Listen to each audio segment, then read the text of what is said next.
WWE के अंदर एक चीज़ और है कि सबसे ज़्यादा बड़ा फैन बेस इंडिया से ही है, बट सबसे कम रेसलर्स इंडिया से ही है। इंडिया से बहुत कम रेसलर्स हैं, और वहाँ पे इनफैक्ट ये भी देखा था जब स्टडी कर रहे थे इसके बारे में कि एम्प्लॉयज़ भी नहीं है इंडिया से। तो क्या ऐसा कुछ रेसिस्ट वाला हिसाब किताब है क्या? रेसिस्ट वाला तो नहीं है, बट ये चीज़ मुझे भी बहुत बुरा फील होता है इस बात को लेके कि ऑडियंस जब टीआरपी की बात आती है, आपको पूरा भारत याद आता है।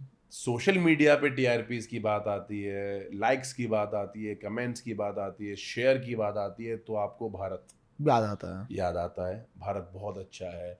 दिवाली हमारी होती है तो जॉन सीना विश करता है, रोमन रेंज विश करता है। होली होती है तो वो जॉन सब सीना विश अपने करते हैं। कपड़े अच्छे पहन के वो कुर्ते में आ जाता है अंबानी की शादी में।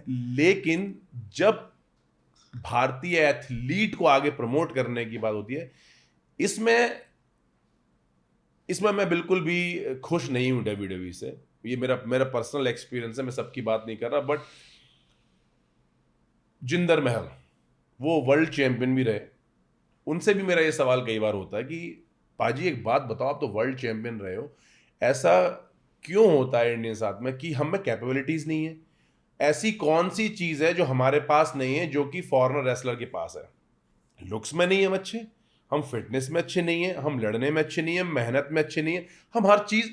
आप बिलीव नहीं करोगे, जो इंडस शेयर, जो मेरी और मेरे पार्टनर की टैग टीम थी, मैं ये दावे के साथ कह सकता हूं आपके कैमरे पे, एक भी डब्ल्यूडब्ल्यूई के अंदर टैग टीम नहीं थी जो लुक्स में हमारे सामने कहीं भी मैच करती हो। ऐसी कोई भी टैग टीम नहीं थी डब्ल्यूडब्ल्यूई अंदर जो डोमिनेट करती हो हमें, जब हम सूट पहनते थे या हम रिंग में आते थे। Aggressive energy, everything.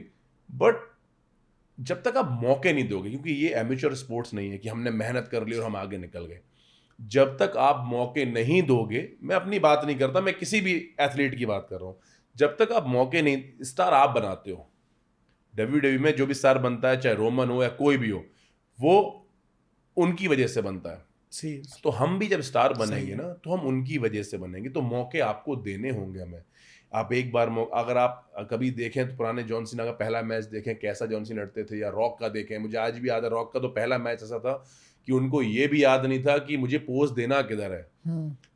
Camera, front camera इधर है, मैच जीतने का तो पोज दे रहे हैं उधर को, बैक दिखा रहे हैं। मतलब कि ये चीजें काफी सिखाई जाती हैं। बट लेकिन आज रॉक द लीजेंड है वो, ठीक है, जॉन सीना, तो आपने मौके दिए ना, तो भारतीय एथलीट को मौके आपको देने होंगे, जो कि वो वहां नहीं मिलता।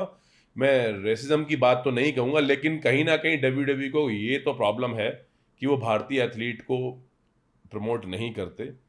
इकलौती फीमेल रेसलर थी हमारे यहाँ से जो गई थी, उसको प्रमोट नहीं किया आपने। आज की तारीख में एक भी भारतीय रेसलर डब्ल्यूडब्ल्यूई कंपनी में नहीं है।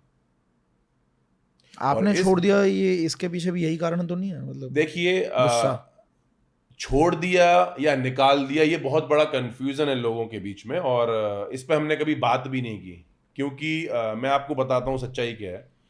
सच्चाई ये है कि कोई भी एथलीट जो डब्ल्यूडब्ल्यूई से निकलता है, वो कभी भी डब्ल्यूडब्ल्यूई की बुराई नहीं करता, क्योंकि उसके दिमाग में ये चीज है कि आज नहीं तो कल हो सकता है मुझे वापस बुला ली जाए। सही बात तो वो एक उम्मीद के साथ बैठा होता, तो उनकी कमियां नहीं बताता। मुझे फर्क नहीं पड़ता, मुझे फर्क नहीं, मेरा ड्रीम था, मेरा सपना था, वो मैंने पूरा किया, जी लिया मैंने सपना। मुझे इस बात से फर्क नहीं पड़ता कि डब्ल्यूडब्ल्यूई मुझे वापस बुलाएगा या नहीं बुलाएगा। I don't care. मैं भारतीय हूं, सम्मान के साथ जीऊंगा और सम्मान के साथ ही मरूंगा। मैंने और मेरे पार्टनर ने, हम लोगों ने इनको एक बार नहीं, कम से कम 10 बार बोला कि हमें एक अच्छी स्टोरी लाइन दो। आप अगर कुछ चेंजेस करने, आप हमें, क्रिएटिव्स हैं आपके पास, हम उनसे जब बात कर रहे हैं, स्टोरी लाइन वालों से बात कर रहे हैं, मुझसे पूछ रहे हैं कि हमें आप बताओ, अगर हमें कुछ चेंज करना है हम चेंज करते हैं, हमें किस चीज के ऊपर काम करना है। They didn't have any answer, everything is gone. हम स्टोरी लाइन बना रहे हैं, हमें मतलब आप बात करने को तैयार नहीं हो, आप एक्सप्लेन करने को तैयार नहीं। जब तक हमें अगर हम में कमी है, हमें पता नहीं लगेगी, हम कैसे फिक्स करेंगे उसको। ये चीज कम से कम 6 महीने से हम हर रोज, ऑलमोस्ट हर वीक, ट्रिपल एच को भी बताने की कोशिश कर रहे थे, उनके जो नीचे लोग हैं उनको भी बताने की कोशिश कर रहे थे कि हमें एक अच्छी स्टोरी की जरूरत है। दुनिया में मत बनाओ, लेकिन हमें हमारे देश में तो स्टार बनाओ। सही बात है। हमारे देश के इतने ऑडियंस है, इतने फैन फॉलोइंग है, आप हमें जब मौका नहीं दोगे, आज रोमन रेंज ऐसे नहीं बन गया, आपने बनाया उसे। करेक्ट। अब आप हमें मौका दोगे, मुझे मत दो यार, मेरे पार्टनर को दो, उसे भी मत दो, तीसरे भारत का एक तो बंदा आप स्टार बनाओ। आपने खली को आगे बढ़ाया, आगे बढ़े, आखिर में आपने उनके कैरेक्टर को ऐसे डिस्ट्रॉय किया कि वो फीमेल नाइट सूट पहन के डांस कर रहे हैं, वो केसेस कर रहे हैं, मतलब आप कैरेक्टर आप डाउन कर रहे हैं ना। और अभी बहुत चेंजेस है। जब विंस मैकमैन थे तो कुछ और बात थी, वो कहीं ना कहीं वो अच्छी हाइट बिल्ड को पसंद करते थे। ट्रिपल एच का जो सोच है वो एक अलग है, वो एक शायद रेसलिंग को ज़्यादा प्रमोट करते हैं। बट कई बार मुझे ये बात नहीं बोलनी चाहिए, बट आपके माध्यम से मैं ये बात बोल रहा हूँ, ट्रिपल एच को स्ट्रेट बोल रहा हूँ ये बात, कि आप के कुछ रेसलर ऐसे हैं ना जो शक्ल से भी रेसलर नहीं लगते और शरीर से भी नहीं लगते। कम से कम ऐसे लोगों को मौका दो जो उस लायक है।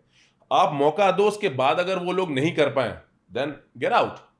बिल्कुल, कोई भी हो, किसी की भी प्राइवेट, मेरी कंपनी होगी और मैं किसी को मौका दे रहा हूँ, वो सही नहीं कर रहा, बाहर करूंगा, इट्स ओके, इसमें कोई बुराई नहीं, लेकिन मौका दो। हमें दिया हो ना दिया हो, भविष्य में भारतीयों को मौका दो और हम उस लायक हैं। और अगर आप मौका दोगे, स्टार बनाओगे, तो और ज्यादा ऑडियंस आएगी। अभी कुछ दिन पहले ही मैं देख रहा था कि आज उनकी टीआरपी जो है ना, जिस समय जिंदर महल चैंपियन थे वो टीआरपी 2 पॉइंट समथिंग मिलियन थी। आज कोडी रोड चैंपियन है, उनकी टीआरपी 1 पॉइंट समथिंग है। इसका रीजन बहुत सिंपल सा है, आप अच्छे से ध्यान दोगे अपने काम पे तो इंडिया आपको और प्यार करेगा और सपोर्ट करेगा। समझे? सही बात है यार, ये तो बहुत ही मतलब वियर्ड सी बात है कि जहाँ का खा, इसी को बोलते हैं जिस थाली में खाया उसी में छेद, कि पूरा ले रहे हो आप टीआरपी हमारे भारत से, और हमारे भारतीयों को मौका नहीं मिल रहा। यस, भारतीयों में कमी नहीं है यार किसी चीज़ की। मैं बोल रहा हूँ, मैं अपनी बात नहीं कर रहा, किसी की बात नहीं कर रहा मैं, लेकिन कह रहा हूँ इंडिया में ऐसे एथलीट्स है ना, किसी चीज़ की कमी नहीं, आप मौका तो दो। आप तो यहाँ से उनको ले। एक और प्रॉब्लम इन लोगों से मुझे ये है कि जैसे मान लो मैं कैपेबल नहीं हूँ ना, तो मुझे मत लेके जाओ ना भाई। आप यहाँ से किसी एथलीट को आप लेके जा रहे हो अपनी कंट्री में, 6-7 साल उसको आप ट्रेन कर रहे हो, तैयार कर रहे हो, उसके जो मेन टाइम है वो गया और उसके बाद आप उसको चांस भी नहीं दे रहे हो। ये कोई लॉजिकल नहीं है। ये बात ऐसा नहीं, मैं हर एक एथलीट के मन में है यूएस में भी, लेकिन बस वो बोल नहीं पाते क्योंकि उनको पता है कि उनके पास सिर्फ एज ए प्रोफेशनल रेसलिंग ही लाइफ है। अगर आज WWE ने निकाल दी, हो सकता है कल मौका मिल जाए। WWE सबसे बड़ा भी है, सबसे बड़ा है, तो वो लोग इस चीज को कहने से घबराते हैं और डरते भी हैं शायद। लेकिन मैं क्या, कोई भी इंडियन एथलीट हो, क्योंकि हम ऐसा नहीं है कि हम अगर रेसलिंग नहीं करेंगे तो हमारा करियर खत्म है, लाइफ खत्म। हम अलग तरह के लोग, स्वाभिमान वाले लोग हैं। मैं नहीं, सारा भारतीय हम लोग स्वाभिमानी होते हैं। टशन में ही रहना भाई, प्यार से बोलोगे, झुक जाएंगे, पैर छू लेंगे, सब कर लेंगे, लेकिन टशन तो हम किसी की बर्दाश्त नहीं करते, फिर चाहे कोई हो। सो मौके मिलने चाहिए इंडियंस को। चलिए, ये है the best of the rich, जहां मिलेंगे आपको सारे unscripted conversations, unique ideas, inspirational stories, fun, controversies, emotion, drama, दुख, दर्द, पीड़ा, सब कुछ शॉर्ट फॉर्मेट में। So to fill your feed with the rich content, subscribe कीजिए The Rich Clips and share it with your friends also on WhatsApp groups and enjoy.